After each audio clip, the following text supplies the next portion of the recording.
I am sandwiched this morning between the wonderful Hilary Carty, our amazing theme coordinators, and the superhero that is Lem Sisse. So I've got a difficult task, and also I'm from Leeds, not Manchester. It's a year since we had our last annual conference in Glasgow, and what a year it has been. In fact, it's been quite a wild and unpredictable 24 months.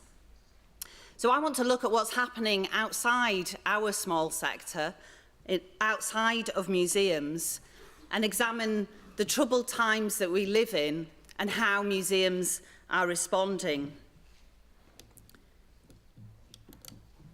In June of last year, we had the EU referendum, which I think we can all acknowledge marked a sea change for our communities, for the people that we live and work with, for our relationship with Europe and the rest of the world, and has had ramifications for every single part of the UK, and in particular Northern Ireland and Scotland. Apparently he wants his country back, but after the meltdown in Westminster that we've seen over the last couple of weeks, I think we should be campaigning for our democracy back. I don't think there'll be many women who are surprised by the revelations that have come out of Westminster and other governments, but really we should be shocked that discrimination and abuse is so widespread and entrenched in our political systems. We know that after the referendum, there was a spike in hate crime in the UK. There was a spike in racist attacks and Islamophobia, not helped by front pages and headlines such as this one. Incidents of hate crime are on the increase and have gone up a third in the UK since the referendum. The figures that were released by the Home Office confirm victims report of a dramatic increase in hostility and attacks towards them because of their race, nationality and religion. We also witnessed in this city the horrific terrorist attack and terrorist attacks in London as well. I think they point to further divides in society and in our communities. We know that food poverty affects 4 million people in the UK. According to the people who administer the benefit, it is pushing people into poverty. There was an interview with a whistleblower who's a benefit administrator in The Independent recently, and he talked about turning people away who are in abject poverty. He said that's become an everyday part of his job, and he sees suffering on a daily basis.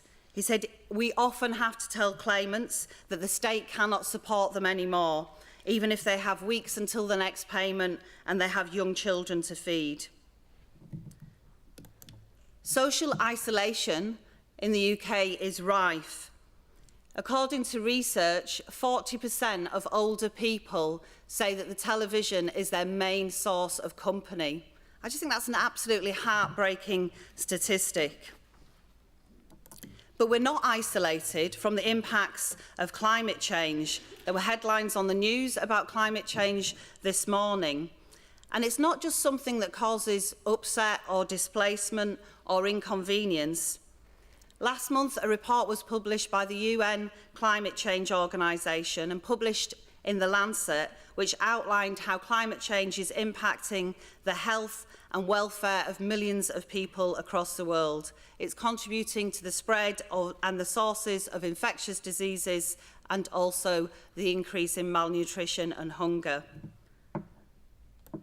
The refugee crisis continues apace and is set to get much worse. A report from the Environmental Justice Foundation has predicted that tens of millions of people will be forced from their homes over the next decade. You don't have to take their word for it. The former US military general Stephen Cheney said, if Europe think they have a problem with migration today, wait 20 years. See what happens when climate change drives people out of Africa.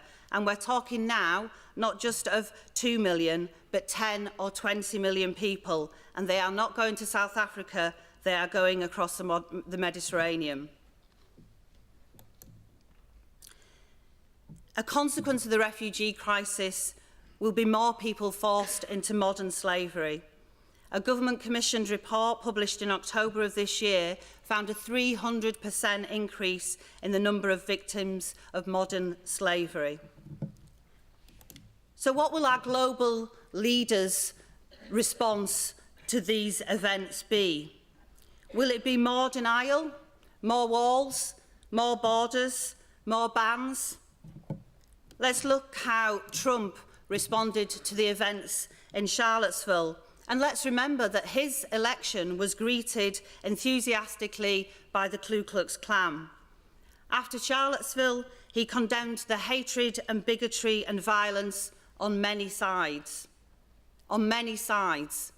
So we have a president of the United States that can't tell the difference between an anti-Nazi and a neo-Nazi. One incident that really brought it home to me was the awful tragedy at Grenville Tower.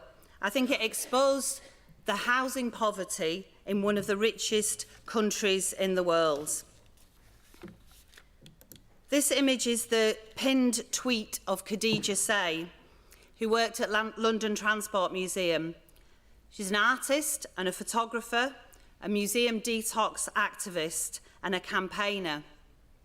She's speaking here at the opening of the Venice Biennale Diaspora Pavilion. She said on the tweet, "It's been a real journey, but Mama, I'm an artist exhibiting in Venice and the blessings are abundant." And she was a victim of Grenville Tower. So I have two questions for conference, and they are: how do we remember people like Khadija, and how do we respond? How do museums respond to these contemporary events? Because the artists are responding. This is Jeremy Deller's intervention during the general election this year, and he'll be speaking at conference later over the course of the next 2 days. And the poets are responding. I'm sure many people will remember the poet Tony Walsh standing on the steps of Manchester Town Hall after the terrorist attack, and his words really resonated with me. So excuse the accent, because it's Leeds, not Manchester, but he said, "And we make you at home, and we make you feel welcome, and we make something happen, and we can't seem to help it. But if you're looking for history, then yeah, we've a wealth, but the Manchester way is to make it yourself."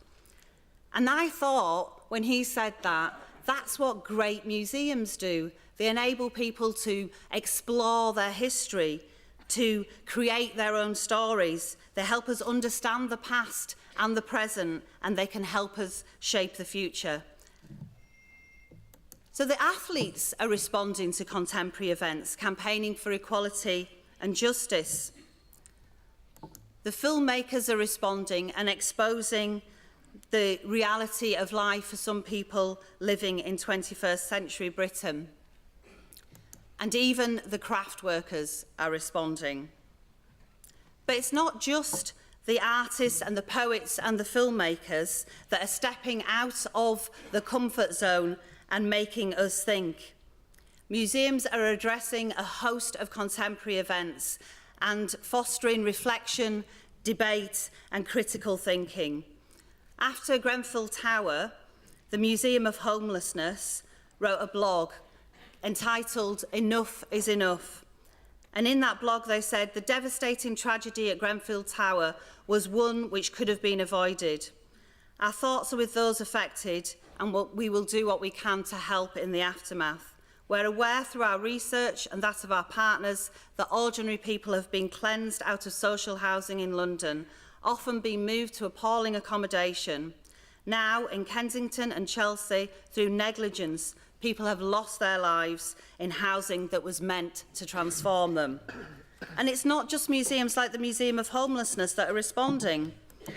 National Museum Wales has worked with the homelessness charity, the Woolwich, and created a brand new exhibition called Who Decides, co-curated with that community in the main galleries of the National Museum in Cardiff. The International Museum of Slavery responds not just to Liverpool's links with transatlantic slavery, but also to modern slavery and its impact on communities now. The response can take many forms. This image is from the Sex Avengers, a group that reclaimed LGBTQ heritage sites in London by putting the blue plaques on them. And they said, in their words, we want to create a living museum of queer history. How fantastic that a group of activists and campaigners want to create a living museum. We know that you, museum workers, are responding to the inequality and the challenges in society. There have been contingents of museum workers on Pride in London, in Cardiff, in Liverpool and other cities, emphasising the fact that museums are for everyone and can tell diverse stories. We can use our collections to do amazing things. This image is from an exhibition in Glasgow, the world's first museum display around the work of Alcoholics Anonymous. Martin, a member of the AA in Scotland, said, "The AA does incredible work in every community.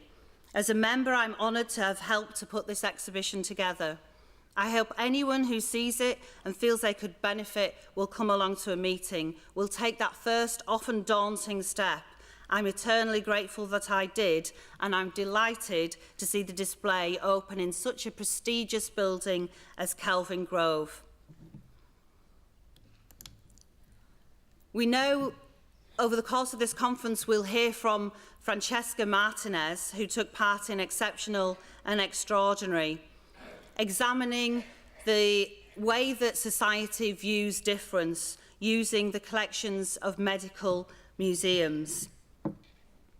Many of you will be familiar with the work of Museum Detox, which not only brings together people from BME backgrounds, but also campaigns for representation in the workforce and audiences. Many museums work with refugees. This image is from the Horniman Museum in South East London, which has been working with refugees and asylum seekers and new communities for many years. And some museums are also challenging us to think about attitudes to refugees and immigration. Tyne and Wear Museum put up this exhibition this year called If You Lived Here, supporting debate and discussion and reflection. There are very few civic spaces left that can do that. This is another exhibition from the Discovery Museum, I think, in Tyne and Wear, on International Women's Day, getting communities and audiences engaged in the debate, inviting views and discussions and valuing and supporting those opinions. How pertinent it is to think about that in the light of the events in Westminster and beyond. Empowering women is close to the heart of Glasgow Women's Library, the only public collection of women's history in the UK. I know many museums will be celebrating the centenary of some women getting the vote next year and playing host to discussion and debate about equality and gender and diversity. There are lots of museums doing groundbreaking work from Liverpool to Cardiff to Barnsley and across the UK to combat social isolation, to improve health and well-being. In conclusion, we know that many museums of all scale and type are doing this kind of work, but we know there is more to be done. And that's where Museums Change Lives comes in. Museums Change Lives, as I hope you're all familiar, is our campaign to increase and support socially engaged practice in museums, to enhance health and well-being working with our communities, to create better places for us all to live and work, and to inspire engagement, debate and reflection. Working together, we can do this. Thank you.